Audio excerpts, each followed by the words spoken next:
Our successes, I think part of it is rethink the goals and the methods.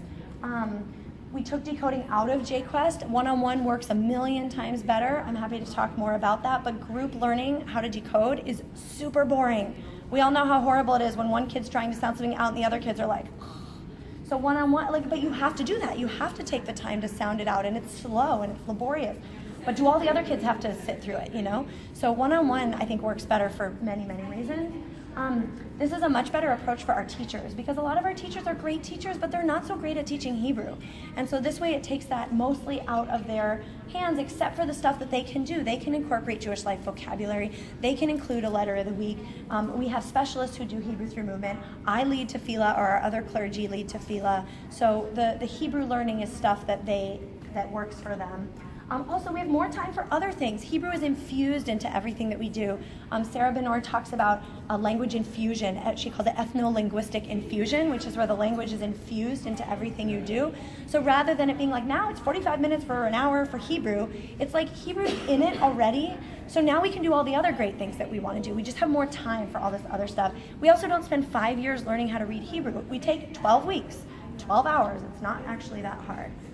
We have done research on this for the last 5 years, and we have a lot of data. I've been trying to get it published. Someday maybe it will be. But the categories we're looking at are competence, confidence, and attitude toward Hebrew. And so far, all the data we've collected has been looking very good on all three of those fronts. Our students learn Hebrew. They're very competent at reading and at prayer recitation. They feel really good about Hebrew. We survey our students at the end of every year. This past spring, when we asked overall, do you like learning Hebrew? These were the results. I know it's teeny tiny, but out of the 117 responses, these were third through sixth graders. Only 24 of them, so about 20%, were negative, and about 80% were pretty positive.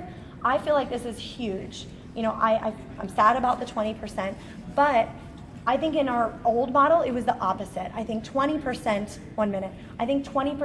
liked it and 80% had really negative things to say. So I feel like this is like a big shift in terms of just that positivity toward learning Hebrew.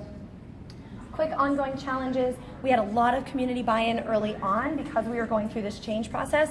Years later, we sometimes struggle with how to build the buy-in, especially for new families who sort of plop into our community and are like, whoa, why isn't my child learning Hebrew? And what they really mean is, where are the Hebrew workbooks? So trying to change the conversation and build that culture over time, how best to communicate with parents. Some things work, some things don't. We've tried things that didn't work.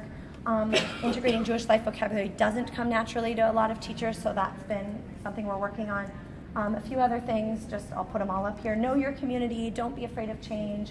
It's very helpful to set up a change process because there's so many stakeholders with Hebrew to try to get that buy-in early and often, and to set goals and vision. And the importance of partnering with educators and lay leaders, and also that it's ever evolving. It's even in our community, we've been doing it about 5 years now, and it's not static.